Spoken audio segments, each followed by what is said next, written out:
People mambo.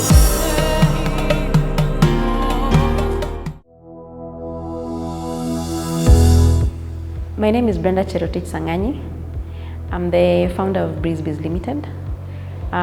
We basically sell honey and dawa and propolis. We call it a wellness pack. It started from me having a need, and then I had to solve my need and then solve it for others.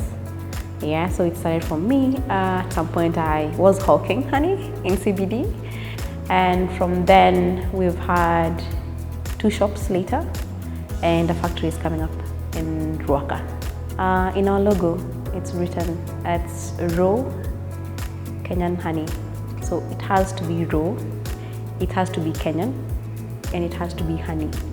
Before COVID, we had a walk-in shop. So we had to grow from that to dispatching to homes, different homes across Nairobi. That has also come with a need to expand and have more people on board. We also had challenges with quality, where we had to get our honey from communities that did not know how to handle honey.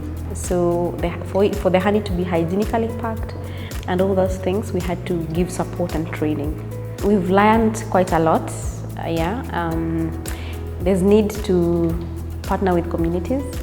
There's need to grow people. There's need to also give back. Because we also have a foundation where we give back to the children in those communities where we collect our honey from. So we pay their school fees for the best performance students. This is our first time ever. So we have sponsored 3 students to go to high school. For Bree, we are creating our past and imagining the future. Who is our future client? Those are people who consumed our honey, our dawa, and any other products that we'll bring on board.